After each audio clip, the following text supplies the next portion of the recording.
Our last question comes from our friend Chris, who says, I would really like to know what separates world champions from really good fighters. What separates good from great? What separates talented from the best in the world? Ooh, that is the million-dollar question when it comes to fighting, man. So there are some really, really good guys out there who are not world champions, and they never will be. If you go to gyms where actual world champions train, you're going to see they train with a bunch of just absolute killers. Guys where you look at them and you might think, why is that guy not world champion? Guys who can give the world champion a really hard time. On the mat, in the gym. Guys who could potentially beat the world champion. Maybe even handily in the gym.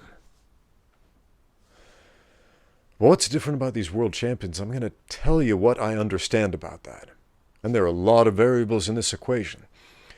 But a few of those variables have nothing to do with the gym. It's not just about being the best fighter. It's about being the best at performing under the very specific conditions that exist in a professional fighting tournament. What are those conditions? Take a look at the UFC. What is that? You're in front of the world. The world is watching you. You're in front of this massive live crowd in this big old cage with all these sponsors and cameras, and you got Bruce Buffer and Dana White and all these big names watching you. That's got to cause some anxiety, right? So dealing with anxiety, if you can't do that, you're not going to be a world champion. What else? What else is happening there, man? Marketing. There's so much marketing going on. You have to be able to market yourself. It's not just other people doing the legwork for you. You have to be able to market yourself. You got to understand the laws of supplies and demand. You got to be an economist, man.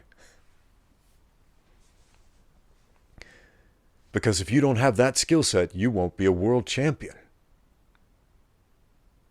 What else is going on there? Man, there are all of these other battles going on that the world champions are dealing with. The press conferences. You ever gone to a press conference? You ever been on that end of the spectrum?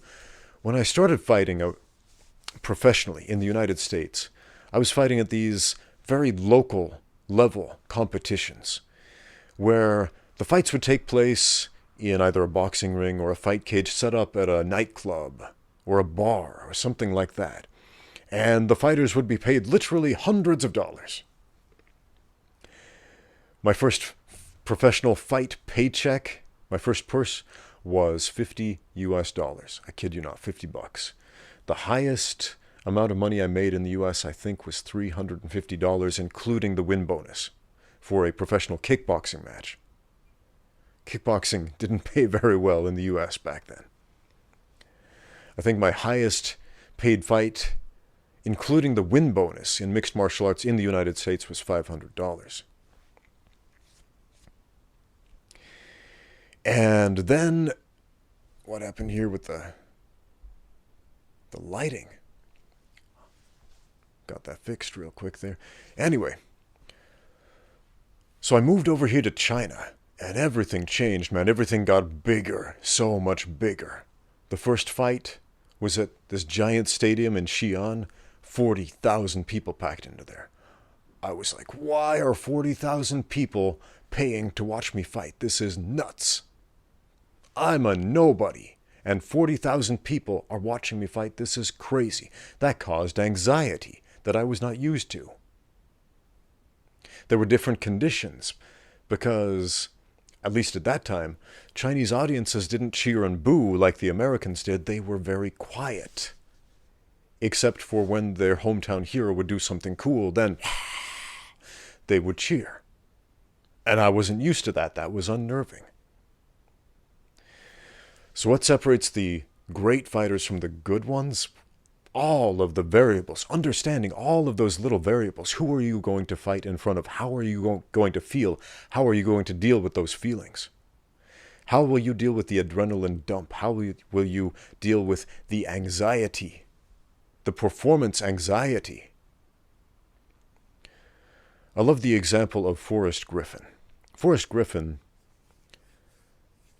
is a good fighter. He is good at jiu-jitsu and good at striking and good at wrestling and good at all these other things. But if you pick apart any one of those skill sets, I would venture to say, and I don't mean this as a slight toward him because he's a fantastic fighter, he's not a great boxer or a great kickboxer or a great jiu-jitsu guy or a great wrestler. But where did he shine when he was competing in the sport of mixed martial arts? Where did he really shine when he was fighting in the UFC? Where was Forrest Griffin's greatness? He was great at all of those other variables. He understood the game behind the game. Not just what goes on in the gym, but what goes on in the actual fight. And that's where he shined, in my estimation. And if you look at any of the other great fighters, any of the other world champions, they are the ones who understand all of those other variables besides just what goes on in the gym. Everybody works hard at the gym. Everybody's a killer in the gym. Everybody does all the right things in the gym. Everybody moves and breathes and eats and sleeps the way they're supposed to be the best that they can. Pay attention to what they're doing outside the gym as well. Because again, as far as I understand it, that's what I see the difference is. Thanks for watching. Now get out there and train.